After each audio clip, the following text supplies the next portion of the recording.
الرجيم بسم الله الرحمن الرحيم أحل الله البيع وحرم الربا صدق الله العظيم. میرے انتہائی واجب الاحترام قابل عزت تقریم علماء کرام، طلباء نظام اور دیگر مہمانان گرامی، السلام علیکم ورحمۃ اللہ وبرکاتہ. آج جس عنوان پر گفتگو کرنے کا حکم ہوا ہے وہ ہے رسول اللہ صلی اللہ علیہ وسلم اور مسئلہ معاش و حل.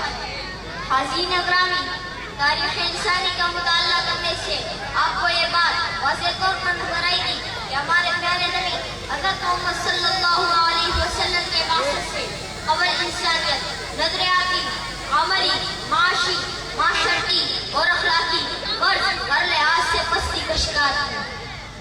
انسانیت کے اس ڈوبے سورج کو آفتاب نیم روز کی طرح چمکانے کے لیے خالق انسانیت نے آج سے تقریباً 1450 سال پہلے اپنے پیارے نبی حضرت محمد صلی اللہ علیہ وسلم کو سرزمین عرب پر مبعوث فرمایا، جنہوں نے اپنی انقلابی تعلیمات کے ذریعے جہالت میں ڈوبے معاشرے کو تہذیب و تمدن کے نظریہ پر پہنچا دیا. آج کی اس محفل میں اس عالمگیر انقلاب میں صرف معاشی پہلو پر روشنی ڈالنے کی کوشش کروں گا.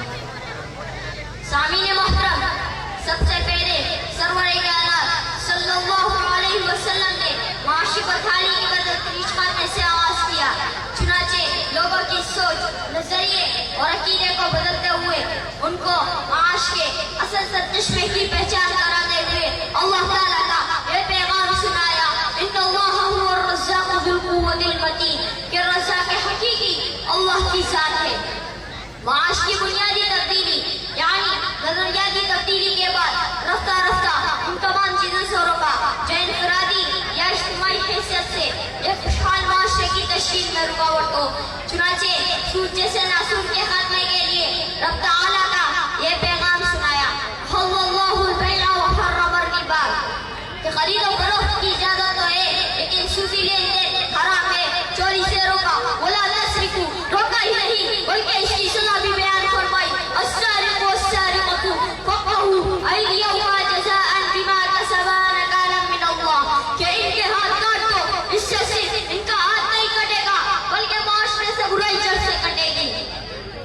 معاشرت گزران میں بے اعتدالی سے بچنے کے لیے جس طرح والذین یکنزون الذهب والفضة ولا ينفقونها في سبيل الله فبشرهم بعذاب أليم، کہہ کر مال جمع کر کے رکھنے سے منع فرمایا اور ایک جامع شاعر اس کو یوں بیان فرمایا، الانفاق نصف المعیشہ، کہ میانہ روی آدھی معیشت ہے. انسانیت کو اپنی معاشی مضبوطی کے لیے اپنے پیروں پر کھڑا کرنے کے لیے بھیک مانگنے کی مذمت فرمائی اور کسب حلال کے فضائل بیان فرمائے. ارباب علم و دانش ان سب رکاوٹوں کے بعد معاشی استحکام کے لیے انفرادی اور اجتماعی مختلف حل ہوتے ہیں. چنانچہ 20 مرتبہ